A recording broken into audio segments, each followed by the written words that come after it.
TDP MLA senior leader Somireddy Chandramohan Reddy జగన్కు Google అంటే ఎందుకు కోపమో వివరించిన తీరు ప్రస్తుతం చర్చనీయాంశంగా మారింది. మరి సోమిరెడ్డి చంద్రమోహన్ రెడ్డి ఏం కామెంట్స్ చేశారు తెలుసుకునే ప్రయత్నం చేద్దాం. దీన్ని విశ్లేషించడానికి మనతో పాటుగా ఉన్నారు ప్రముఖ ఆర్థిక, రాజకీయ, సామాజిక విశ్లేషకులు అపసాని రాజేష్ గారు. నమస్తే సార్. నమస్కారం. జగన్మోహన్ రెడ్డి చేసినటువంటి అవినీతి, అరాచకాలు అన్నీ కూడా గూగుల్లో ఏ విధంగా సెర్చ్ చేస్తే అన్నీ బయటకు వస్తాయో అని చెప్పి సోమిరెడ్డి చంద్రమోహన్ రెడ్డి గారు ప్రతిదీ ఈచ్ అండ్ ఎవ్రీథింగ్ చెప్పారు సార్. మరి అందుకేనా నిజంగా జగన్మోహన్ రెడ్డికి గూగుల్ అంటే కోపం? మరి అందుకేనా గూగుల్ డేటా సెంటర్ పైన ఈ విధంగా దుష్ప్రచారాలకు తెరదీస్తున్నారు? ఏం చెప్తారు? సోమిరెడ్డి చంద్రమోహన్ రెడ్డి గారి కామెంట్స్ పైన మీ అభిప్రాయం ఏంటి?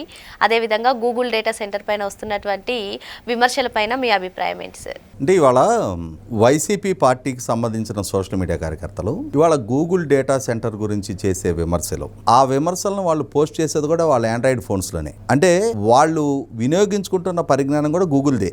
అలాగే ఇవాళ సాంకేతికంగా మనం చూసినప్పుడు గూగుల్ని అవాయిడ్ చేసి మనం సాంకేతికత విషయంలో మనం ఏదో గూగుల్ మనం శత్రులు అన్నట్టుగా పోర్ట్రేట్ చేసుకోవాలన్నా సాధ్యం కాదు. అంతగా ఇవాళ సాంకేతికంగా మన జీవితాలతోటి గూగుల్ అనేది పెనవేసుకుపోయింది. మనం ఎక్కడికైనా ప్రయాణం చేయాలి అనగానే గూగుల్ మ్యాప్ పెట్టుకుంటాం. మనం ఏదైనా టైప్ చేయాలి అనుకుంటే ఓకే గూగుల్ అని చెప్పని మనం సలహా అడుగుతాం. ప్రతిదీ మనం ఆండ్రాయిడ్ తోటి, మొబైల్స్ తోటి, టెక్నాలజీ తోటి మన జీవితాన్ని ముడిపెట్టుకున్న తర్వాత మనం ఏదైనా యూపీఐ పేమెంట్ చేయాలి అన్నా కూడా గూగుల్ పే చేస్తాం, మనం జీపే అంటాం. మనం అంతగా మన లైఫ్తో పెనవేసుకుపోయి ఉంది. అటువంటి ఒక సంస్థ భారతదేశంలో వాళ్ళకు డేటా సెంటర్ అది $15 బిలియన్ పెట్టుబడితో ఏర్పాటు చేయాలి అని చెప్పని ఒక నిర్ణయం తీసుకున్న తర్వాత దానికోసం ఆంధ్రప్రదేశ్ రాష్ట్రాన్ని, విశాఖపట్నాన్ని ఒక డెస్టినేషన్గా వాళ్ళు ఎంపిక చేసుకున్న తర్వాత అంతటి భారీ పెట్టుబడి రాష్ట్రంలోకి వస్తుంది అనుకున్నప్పుడు దాని ద్వారా జరిగే ఎకనామిక్ యాక్టివిటీ ద్వారా డెఫినెట్గా ఏ రాష్ట్రంలో అయితే ఆ సంస్థ తన కార్యకలాపాలు నిర్వహించాలి అనుకుంటుందో ఆ రాష్ట్రానికి ఆ ప్రయోజనాలు సిద్ధిస్తాయి. అక్కడ ఇప్పుడు గూగుల్ అక్కడ గ్రౌండింగ్ అవటం ద్వారా జరిగే ఎకనామిక్ యాక్టివిటీ, ఆ సంస్థ నిర్మాణ కార్యకలాపాలు రేపు శంకుస్థాపన జరిగిన నాటి నుంచి కూడా నిర్మాణ కార్యకలాపాలు ప్రారంభిస్తే అక్కడ లోకల్గా ఉన్న కన్స్ట్రక్షన్ లేబరు, మెటీరియల్ సప్లయర్సు వీళ్ళకి ఉపాధి దక్కదా? దానికి కావాల్సిన లోపల ఆ డేటా సెంటర్కి కావాల్సిన ఎక్విప్మెంటు, ఫ్యాబ్రికేషన్ లాంటి వర్క్స్ లోకల్గా ఉన్న స్థానికులకు కదా ఉపాధి అవకాశాలు దక్కేది. అంటే ప్రత్యక్షంగా అందులో ఉద్యోగాలు దక్కించుకున్న వాళ్ళతో పాటుగా పరోక్షంగా కూడా చాలామందికి ఉపాధి కల్పన జరుగుతుంది. అదే సందర్భంలో రాష్ట్ర ప్రభుత్వానికి కూడా అక్కడ జరిగే వ్యాపార కార్యకలాపాలు అంటే ₹131,000 పెట్టుబడి పెడుతూ ఒక సంస్థ నిర్మాణం జరుగుతూ ఉన్నప్పుడు కొన్ని వేల కోట్ల రూపాయల మెటీరియల్ ప్రొక్యూర్మెంట్ జరుగుతుంది. దాని ద్వారా ప్రభుత్వానికి వేల కోట్ల రూపాయల ఆదాయం సమకూరడానికి ఆస్కారం ఉంటుంది. అయినా సరే సహజంగా ఏంటి, ఒక ప్రభుత్వ హయాంలో ఒక సంస్థ గ్రౌండింగ్ అవుతుంది అనుకున్నప్పుడు విశాల దృక్పథంతో ఆలోచించే మిగిలిన రాజకీయ పక్షాలు మన రాష్ట్రానికి ఒక ప్రయోజనం చేకూరుతుంది కదా అని చెప్పని స్వాగతిస్తారు. కానీ జగన్మోహన్ రెడ్డి గారికి నా ప్రత్యర్థి పార్టీ హయాంలో ఈ విధంగా సాకారం అవుతుందా? ఆయన మొదటి నుంచి కూడా చూసాం కదా మనం. 2014-19 మధ్యకాలంలో ఇప్పటికే చిన్న రాష్ట్రమైన ఆంధ్రప్రదేశ్ రాష్ట్రంలో ప్రాంతీయ విద్వేషాలు తీసుకురాకుండా ఉండటం కోసం నేను రాజధానిగా అమరావతిని మద్దతిస్తున్నా అని చెప్పిన అసెంబ్లీలో మద్దతు ఇచ్చి నిర్మాణం దగ్గరికి వచ్చేటప్పటికి ల్యాండ్ పూలింగ్కి ప్రతిబంధకాలు సృష్టించారు. చివరికి నేషనల్ గ్రీన్ ట్రిబ్యునల్లో కేసులు ఫైల్ చేశారు. ల్యాండ్ పూలింగ్కి సహకరించకుండా వాళ్ళ ఎమ్మెల్యే చేత కొన్ని గ్రామాల్లో రైతుల్ని ఎదురుదిరిగేలాగా చేశారు. అంటే ఏదో ఒక రకంగా రాజధాని నిర్మాణ ప్రక్రియకి ప్రతిబంధకాలు సృష్టించారు. పోలవరం ప్రాజెక్ట్ నిర్మాణం జరుగుతుంటే ఆ ప్రాజెక్ట్ నిర్మాణం సాకారం కాకుండా ఉండటం కోసం కేంద్ర ప్రభుత్వానికి ఫిర్యాదులు చేశారు. సెకండ్ డిపిఆర్ ఆమోదం పొందకుండా లేఖల మీద లేఖలు రాశారు, కుంభకోణం జరిగిపోతుంది అని చెప్పని. అదే సందర్భంలో సోమిరెడ్డి చంద్రమోహన్ రెడ్డి గారు చెప్పినట్టుగా మరి ఇవాళ మనం గూగుల్లోకి వెళ్ళి 6093 అని కొట్టగానే జగన్మోహన్ రెడ్డి గారి చరిత్ర వచ్చేస్తుంది. ఎందుకంటే ఆ రోజుల్లో ఆయన అరెస్ట్ అయ్యి జైల్లో ఉన్నప్పుడు ఖైదీ నెంబర్ అది ఆయనకి కేటాయించబడ్డ ఖైదీ నెంబర్.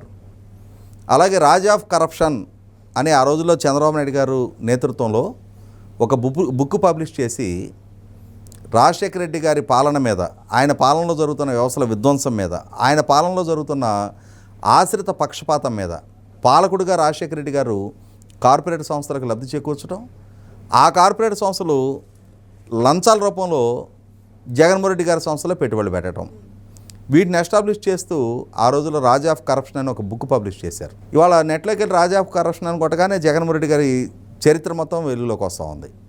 ఆ రోజుల్లో mining mafia threat to democracy అని ఇంకొక బుక్ పబ్లిష్ చేశారు.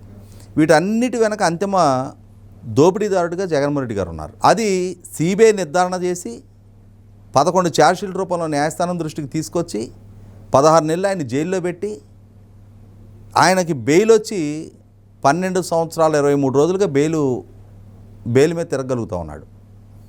కానీ నేటి జనరేషన్కి ఆ గ్రావిటీ ఆఫ్ కేసెస్ గురించి తెలియకపోవచ్చు. కానీ గూగుల్లోకి వెళ్ళి 6093 అని కొట్టగానే ఈ చరిత్ర మొత్తం వెలుగులోకి వస్తుంది.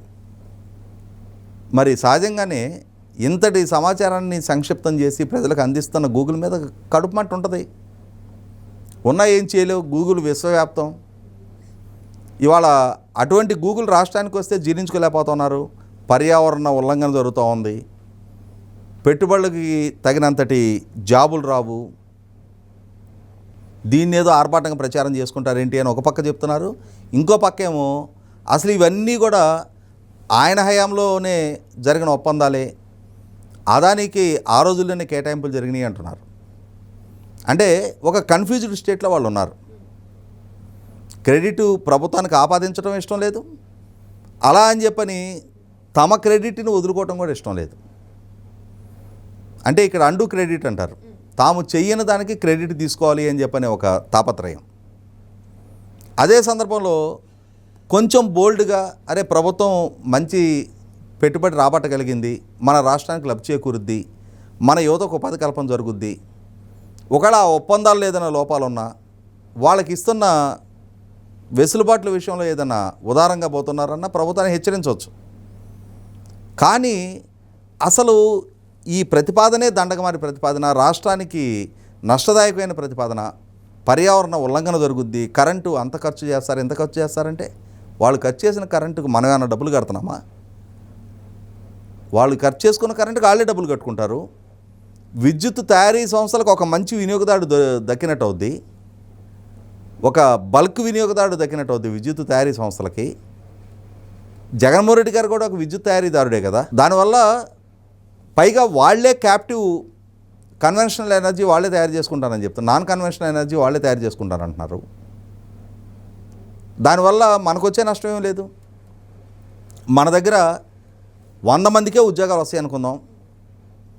ఇవాళ ఉన్న నిరుద్యోగుల్లో ఒక 100 మందికే ఉద్యోగాలు వస్తే వచ్చే నష్టం ఏంటి? ఎంత ఉద్యోగాలు రాబోతాయి అనేది భవిష్యత్తు నిర్ణయిస్తుంది. కానీ జగన్మోహన్ రెడ్డి గారికి ఏంటంటే కడుపు మంట, దొగ్ధ వాళ్ళ శ్రేణులకు కూడా అరే ఎన్డీఏ కూటమి ప్రభుత్వం ఇంత పెట్టుబడి రప్పిస్తుందా, దేశంలో ఉన్న ఇన్ని రాష్ట్రాలను కాదని, ఇది పొరపాటున ఏ తెలంగాణకో తమిళనాడుకు గనక తరలిల్లున్నట్టయితే చంద్రబాబు చేతకంతనం రప్పించలేకపోయాడు అనేవాళ్ళు. ఇవాళ ఆంధ్రప్రదేశ్ రాష్ట్రానికి రావటం వల్ల ఇరుగు పొరుగు రాష్ట్రాలు వాళ్ళు లోపల ఇంటర్నల్గా కొంత ఎంత లేదనుకున్నా జలస్ ఫీల్ అవుతారు, అరే మనం రప్పించుకోలేకపోయామే అని చెప్పని. ఆంధ్రప్రదేశ్ యువత సంతోషం వ్యక్తం చేస్తూ ఉన్నారు, ఆంధ్రప్రదేశ్లో ఉన్న మిగిలిన పౌర సమాజం అందరూ సంతోషం వ్యక్తం చేస్తూ ఉన్నారు. నలుగురు సంతోషంగా ఉంటే చూసి ఓర్చుకోలేని కడుపు మంటతో రగిలిపోయే వైసీపీ పార్టీ జగన్మోహన్ రెడ్డి గారు దాన్ని డైజెస్ట్ చేసుకోవటం ఆయన వల్ల కాటల్లా జీర్ణించుకోలేకపోతున్నాడు. దాంట్లో నుంచి ఆ బాధ, ఆవేదన, ఆక్రోశం, దుగ్ధ, ఆగ్రహం ఎన్ని రకాలుగా చెప్పినా సరే, ఎన్ని పర్యాయ పదాలు వాడినా జగన్మోహన్ రెడ్డి గారిలో ఉన్న సహజ సిద్ధమైన అసూయ, తాను సాధించలేకపోయిన దాన్ని ఇంకొకళ్ళు సాధించితే, తాను కల్పించలేని ఉపాధి అవకాశాలు యువతకి ఇంకొకళ్ళు కల్పిస్తుంటే 2019లో యువతను మభ్యపెట్టి అధికారం దక్కించుకోగలిగా. కానీ పాలకుడుగా ఆ యువత నమ్మకాన్ని కోల్పోయి 2024లో ఘోర ఓటమిని ఎదుర్కొన్నా. ఇప్పుడు ఈ కూటమి ప్రభుత్వం 20 లక్షల ఉద్యోగ కల్పన చేస్తాను అని చెప్పని వాగ్దానం చేసి ఆ దిశగా అడుగులేస్తుంది. ఇక శాశ్వతంగా నాకు అధికారాన్ని దూరం చేస్తారా అనే ఒక ఇన్సెక్యూరిటీలో ఆయన ఉన్నాడు. ఆ ఇన్సెక్యూరిటీలో ఉండే వాళ్ళ సోషల్ మీడియా చేత గూగుల్ మీద, ఇవాళ గూగుల్ మీద చేస్తున్న ఆరోపణలు కాదు, అది ఆయన అభద్రతాభావం మీద ఆయన ఆరోపణలు చేసుకుంటా ఉన్నాడు. రేపటి రోజున రాజకీయంగా భవిష్యత్తు కనుమరుగవుతుందేమో ఆంధ్రప్రదేశ్ రాష్ట్ర రాజకీయ ముఖ చిత్రం మీద ఇక ప్రజలు నన్ను మర్చిపోతారేమో, ఇన్ని లక్షల కోట్ల పెట్టుబడులు వీళ్ళు రప్పించగలిగితే తద్వారా ఆ ఎస్టాబ్లిష్ అయిన బ్రాండింగ్ ద్వారా మరిన్ని సంస్థలు మరిన్ని పెట్టుబడులు రావడానికి ఆస్కారం ఉంటుంది. తద్వారా కర్ణాటకకో తమిళనాడుకో తెలంగాణకో వలసెళ్లాల్సిన యువత రాష్ట్రంలో ఉపాధి పొందితే, రాష్ట్రంలోనే సంపద సృష్టికారకమైతే, రాష్ట్రంలోనే మార్కెట్ పొటెన్షియాలిటీ మార్కెట్ ప్రాస్పెక్ట్స్ పెరిగితే, ప్రభుత్వానికి ట్యాక్స్ రెవెన్యూస్ పెరిగితే ప్రభుత్వం ఈ పెరిగిన అదనపు ఆదాయ వనరులని మళ్ళీ అభివృద్ధి మీద సంక్షేమం మీద ఎక్కడ ఖర్చు పెట్టుద్దో, అలా పెట్టినప్పుడు శాశ్వతంగా నా రాజకీయపు దారులు మూసుకుపోతాయి అని ఒక భయాందోళనలో ఉన్న జగన్మోహన్ రెడ్డి ఈ విధమైన విమర్శలోకి ఆయన శ్రేణులు పాల్పడుతున్నారనేది వాస్తవం.